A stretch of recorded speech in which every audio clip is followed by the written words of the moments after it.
memberi untuk menerima, menabur uang untuk menuai kelimpahan materi. Pernah dengar janji yang kedengarannya sangat ilahi dan menarik ini? Konsep ini sudah merasuki begitu banyak mimbar dan hati, seolah-olah menawarkan formula spiritual yang pasti berhasil untuk kesuksesan duniawi. Tapi bagaimana jika janji semanis madu ini sebenarnya adalah jebakan iblis yang paling halus untuk membelokkan hati kita?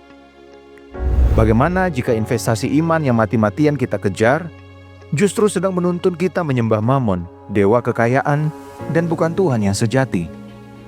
Ini bukan sekadar basa-basi. Ini adalah krisis iman yang nyata di tengah kita.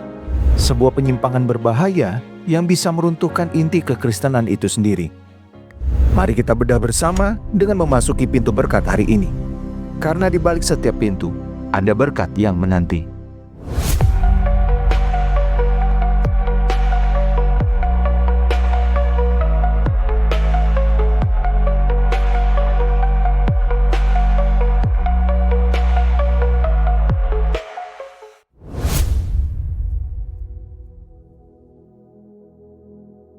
Istilah kerennya adalah teologi kemakmuran, atau kadang disebut juga iman benih taburan atau janji iman. Ajarannya sederhana dan sangat menggiurkan.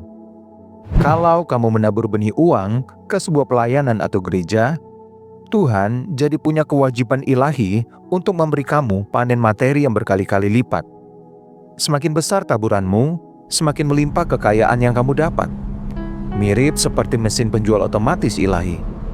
Masukkan koin persembahan, dan keluarlah berkat kemakmuran. Kenapa ajaran ini begitu laku dan gampang diterima? Karena ajaran ini menyasar keinginan kita yang paling dalam.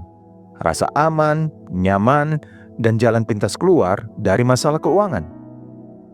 Ajaran ini seolah-olah memberi kita kendali atas hidup yang serba tidak pasti. Formulanya jelas. Iman tambah memberi sama dengan kaya. Di permukaan, kelihatannya logis, bahkan alkitabiah. Nah, disinilah jebakan pertamanya. Secara halus tapi pasti, ajaran ini membelokkan objek sembahan kita. Fokus kita bukan lagi pada Tuhan Sang Pemberi, tapi pada berkat yang bisa Dia berikan. Tuhan bukan lagi tujuan akhir, tapi cuma jadi alat untuk mencapai tujuan akhir kita, yaitu harta benda. Tuhan Yesus sendiri sudah memberi peringatan yang sangat keras soal ini di dalam Matius 6 ayat 24. Tak seorang pun dapat mengabdi kepada dua tuan, karena jika demikian, ia akan membenci yang seorang dan mengasihi yang lain, atau ia akan setia kepada yang seorang dan tidak mengindahkan yang lain. Kamu tidak dapat mengabdi kepada Allah dan kepada Mamon. Nah, sobat pintu berkat, perhatikan baik-baik. Tuhan Yesus tidak bilang, cobalah untuk tidak mengabdi kepada Mamon. Dia berkata, kamu tidak dapat. Ini harga mati.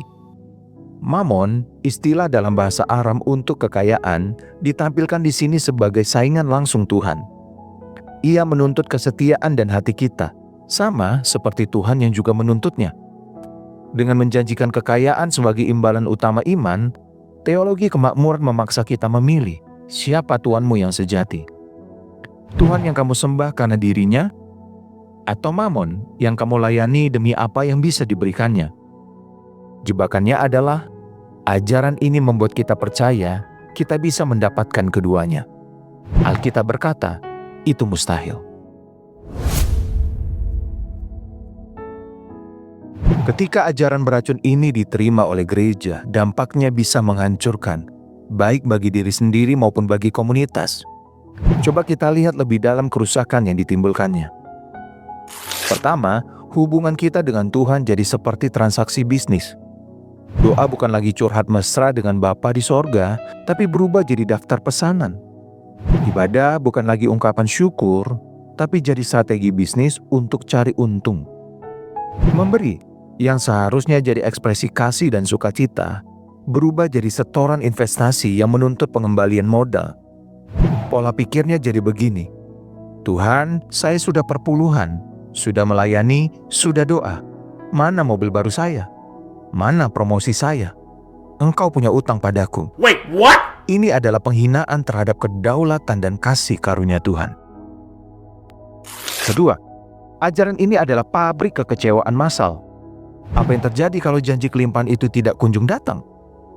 Apa yang terjadi kalau seseorang sudah menabur semua miliknya, tapi hidupnya tetap terlilit utang? Teologi ini tidak punya jawaban yang memuaskan. Akibatnya orang jadi kecewa. Iman mereka yang dibangun di atas janji materi hancur berantakan. Mereka mulai meragukan kebaikan Tuhan. Sebagian jadi sinis, merasa ditipu bukan hanya oleh pendeta, tapi oleh Tuhan sendiri. Mereka meninggalkan gereja dengan luka batin yang dalam karena iman mereka sudah salah arah sejak awal. Ketiga, dan ini mungkin yang paling bahaya, ia menciptakan budaya sombong rohani dan rasa bersalah yang keliru. Dalam sistem ini, kekayaan dianggap sebagai tanda perkenanan Tuhan.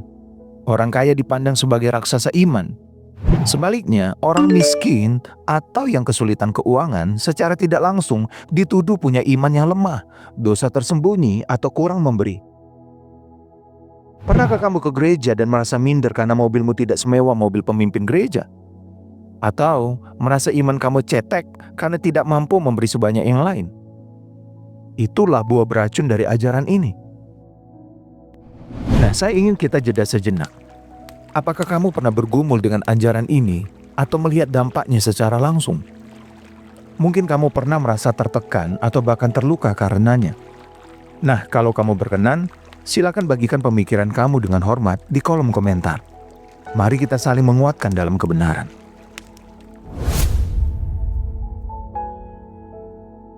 Jadi, kalau memberi bukan investasi untuk kaya raya, lalu apa tujuannya menurut Alkitab? Jika iman bukan alat untuk sukses, apa upah sejati dari hidup yang benar? Jawabannya jauh lebih dalam dan memuaskan daripada tumpukan harta duniawi. Pertama, Alkitab mengajarkan kita untuk memberi dari hati yang tulus.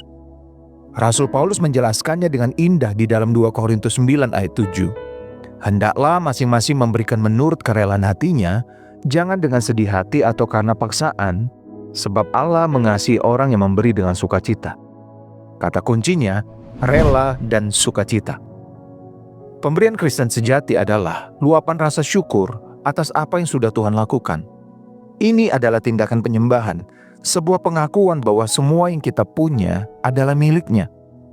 Motivasi kita bukan untuk mendapatkan, tapi karena kita sudah menerima anugerah tak ternilai di dalam Kristus. Pemberian kita adalah respons cinta kita, bukan transaksi bisnis. Kedua, kita harus paham konsep stewardship atau penata layanan. Alkitab mengajarkan kita bukan pemilik, melainkan pengelola dari apa yang Tuhan titipkan. Harta, waktu, talenta, semuanya milik Tuhan.